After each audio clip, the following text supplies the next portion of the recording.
Hello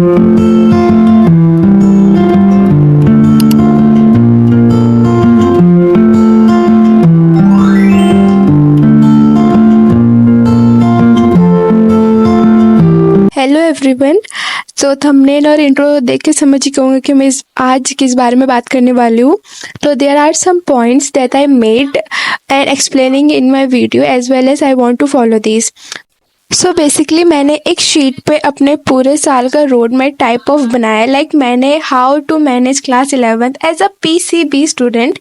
तो मैंने of course science लिए, तो उसको बहुत अच्छे तरीके से फॉलो करेंगे तो बहुत अच्छे मार्क्स आएंगे एंड बहुत अच्छा होगा सब कुछ। तो मैंने बहुत सारे पॉइंट्स बनाए एंड ऑफ कोर्स वो खुद के मन से तो नहीं बनाए हैं, मैंने कुछ इंटरनेट से लिए और कुछ अपने टीचर्स की सजेशन से बनाए। So let's get start. So firstly जो क्लास 11th है वो बहुत ज़्यादा इम्पॉर्टेंट होती है, यस, कॉम्पिटिटिव एग्ज़ाम्स के लिए एंड बोर्ड्स के लिए। एज अभी के लिए मैं अगर बोर्ड्स की बात करूँ तो वो बोर्ड्स के लिए भी बहुत ज़्यादा इंपॉर्टेंट है। लाइक ऐसा तुम पूरे साल सुनोगे कि टीचर्स बोलेंगे कि 11th अच्छे से करोगे तभी 12th समझ आएगी। हाँ, ये सच बात है, वरना 12th में लुढ़कोगे। एंड यू नो जो बोर्ड का ईयर होता है उसमें सिर्फ एक ही टफ चीज़ होती है कि हमें बोर्ड देने होते हैं। पढ़ाई इतनी टफ नहीं होती है, शायद इसलिए नहीं होती है कि हमसे जो एक साल पीछे वाला जो साल होता है वो हम अच्छे से करके आ चुके होते हैं। ऐसे ही जैसे क्लास 9th हमने बहुत मुश्किल लगी थी और जब वो कर ली थी तो हमें 10th बहुत आसान लगी थी। Okay, so next subject wise तो सबसे पहले हम बात करते हैं फिजिक्स की। एंड लिटरली अगर आप साइंस स्टूडेंट नहीं है तो आप इसको स्किप कर सकते हैं, सारा ये वाला पार्ट आगे से देख लेना। तो ये साइंस वालों सुन लो, फिजिक्स में क्या करना है, सबसे पहले कॉन्सेप्ट की क्लैरिटी बहुत अच्छे से होनी चाहिए। And the second thing is mathematical nature. Literally physics में बहुत ज़्यादा मैथ्स है, ऐसा कुछ भी नहीं है कि तुमने बायो ले ली तो तुम्हें मैथ्स से बहुत छुटकारा मिल जाएगा, नहीं। लिटरली अभी हम आज मैं फिजिक्स क्लास ले रही थी, उसमें लिटरली सर हमें बोल रहे थे तुम्हें 9th की पॉलिनॉमियल चैप्टर नहीं आता है क्या, उसका सारा कॉन्सेप्ट था उसमें। न्यूमेरिकल्स भर भर के होते हैं, न्यूमेरिकल्स के बहुत ज़्यादा मार्क्स होते हैं, उसकी कॉन्सेप्ट क्लैरिटी फार्मूला बहुत कुछ होता है, तो उन सबको अच्छे से समझना, उनकी क्लैरिटी होना बहुत ज़्यादा ज़रूरी है। और इसको करना कैसे, ऑफकोर्स डेली न्यूमेरिकल सॉल्व करने, एनसीईआरटी के जो न्यूमेरिकल्स होते हैं उसको तो बहुत अच्छे से पढ़ लेना है। और कुछ छोटी मोटी चीज़ें होती है जो बहुत जल्दी स्किप हो जाती थी दिमाग से, बट वो बहुत इंपॉर्टेंट होती है, तो एक उन चीज़ों को बहुत अच्छे से याद रखना है। अच्छा, तो नेक्स्ट आती है केमिस्ट्री। तो अच्छा, केमिस्ट्री के बारे में एक फैक्ट बता दूँ कि केमिस्ट्री में आपको बायो, फिजिक्स, हिस्ट्री, हर सब्जेक्ट मिल जाएगा केमिस्ट्री में। केमिस्ट्री तो ऐसा सब्जेक्ट है। अच्छा चलो छोड़ो, मैं बताती हूँ। सबसे पहले केमिस्ट्री को 3 पार्ट में डिवाइड कर देना है, फिजिकल में, इनऑर्गेनिक में एंड ऑर्गेनिक में। सबसे पहले फिजिकल केमिस्ट्री में क्या करना है, प्रैक्टिस न्यूमेरिकल्स, उसमें से न्यूमेरिकल्स बहुत ज़्यादा आता है, उसमें न्यूमेरिकल्स ही सॉल्व करने और फॉर्मूलाज को लर्न करना है। एंड सेकेंड आता है इनऑर्गेनिक केमिस्ट्री। इनऑर्गेनिक केमिस्ट्री में focus on NCERT line by line, that's it enough. And then third आता है ऑर्गेनिक केमिस्ट्री, उसमें understanding reaction mechanism rather than memorising, उसमें रिएक्शन बहुत ज़्यादा ज़रूरी होती है। एंड लास्टली सबसे पहले तो एनसीईआरटी ही बुक यूज़ करो बोर्ड एग्ज़ाम के लिए, अगर दूसरे कॉम्पिटिटिव एग्ज़ाम्स नीट वगैरह या जेई, उसके लिए कोई और बुक आप यूज़ कर सकते हैं।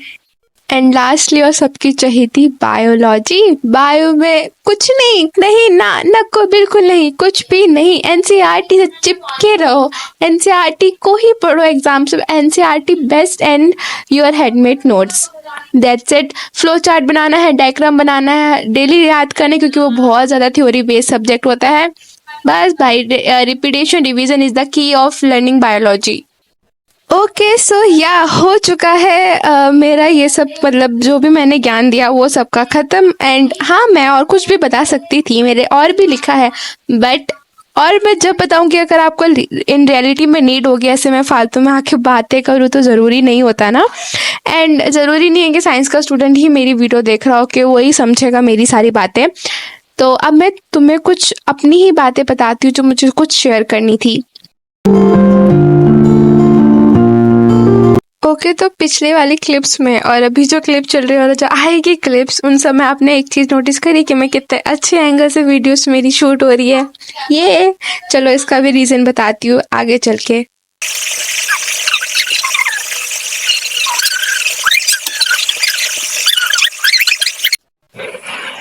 It's 5 o'clock एंड मैं 4 बजे से अपने आप को बोल रही थी कि पढ़ाई करो पढ़ाई करो, बट अब 5 बज चुका है, मैंने थोड़ा बहुत ही पढ़ाई करी है।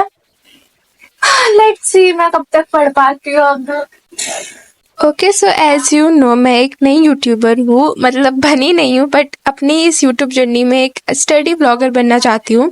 बट यू नो एक होता है कि तुम सीख रहे हो सीख रहे हो सीख रहे हो और सीखते सीखते कि वो कंसिस्टेंसी बढ़ाना बहुत ज़्यादा मुश्किल हो जाता है। तो मैंने अभी ऑलमोस्ट 15-16 वीडियोस अपने यूट्यूब पर डाली होगी।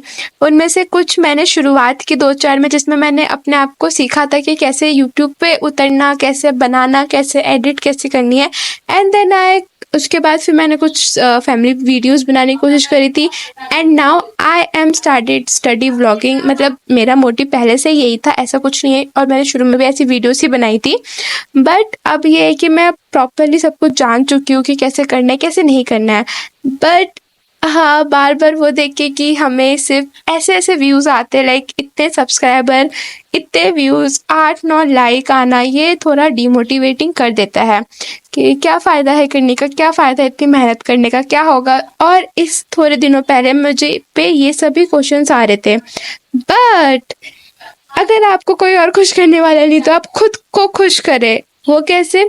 देखो, पता नहीं मैं जो अभी बोल रही थी मैं इसमें ज़्यादा नर्वस क्यों हो रही हूँ। बेसिकली मैं नर्वस नहीं होती, मैं कन्फ्यूज हो जाती हूँ कि मैं कैसे बोलूँ। सो या अच्छा, मैं बता रही थी मैंने क्या करा। I literally order 2 things for me under 300, like दोनों को मिला के 300 रुपये। वो है एक ट्राईपॉड 130 रुपये का और एक माइक 185 रुपीज़ का। And literally this is best भाई। इनकी क्वालिटी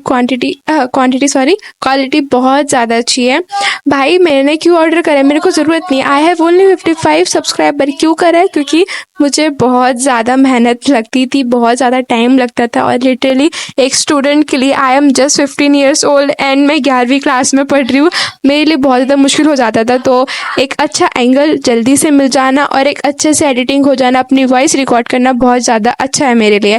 क्योंकि मुझे आधा 1 घंटा तो सिर्फ अपनी वीडियो की लगाने में ही लग जाता था अपनी फ़ोन को। और जब मैं एडिट करती थी तो अपनी वॉइस दिखाने के लिए भी मुझे इतने सारे ऐप यूज़ करने पड़ते थे। मेरी वॉइस इनहेंस ही नहीं होती थी और इतनी गंदी वॉइस आती थी, मैं बता नहीं सकती है। और मैं भी वही माइक यूज़ कर रही हूँ, ये इतना बढ़िया बेस्ट माइक है ना, लाइक भाई इतना सस्ता, इतना अच्छा, पता नहीं कब तक चलेगा। बट मुझे देख के बहुत खुशी होती है। मुझे छोटी छोटी चीज़ें तो बहुत ज़्यादा पसंद है, तो आप भी ऐसे अपने आप को खुश कर सकते हो छोटी छोटी चीज़ों से। Me back in the kitchen. हाँ, मुझे किचन में कुछ भी नहीं आता, इवन चाय भी बनानी ढंग से नहीं आती है। बट मुझे वहाँ पे जाके लाइक बिना आग का इस्तेमाल करे खाना बनाने में बड़ा मज़ा आता है। ऐसे ही मैं यहाँ पे आ गई mango shake end of course without using mixie. यार बोलते बोलते क्या हो जाता है मुझे। मेरी मम्मी मुझे मिक्सी चलाने देगी, ऐसा तो हो भी नहीं सकता। तो मैंने एक वो ग्राइंडर यूज़ करा जिसमें हाथ में खच खच खच खच करते हैं। एंड पता नहीं क्यों जब मैं वो कर रही थी मैं उसकी वीडियो बनाना भूल गई थी। बस मैंने ये आम काटने तक की वीडियो बनाई थी, आधे से ज़्यादा तो मैं आम रूखा ही खा गई थी हे। पर मैंने मैंगो शेक बनाया था, बहुत अच्छा बनाया था। अभी दिखाती हूँ मैं।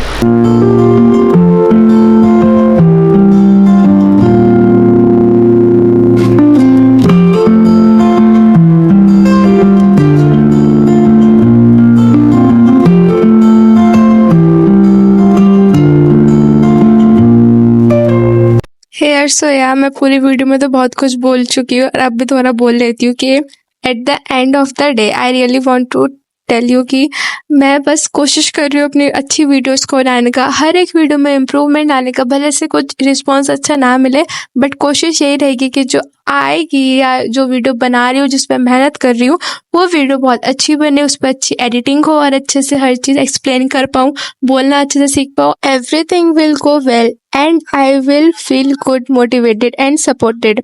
If you are still watching, please don't leave without liking and commenting, and do make sure to subscribe. Thank you for watching.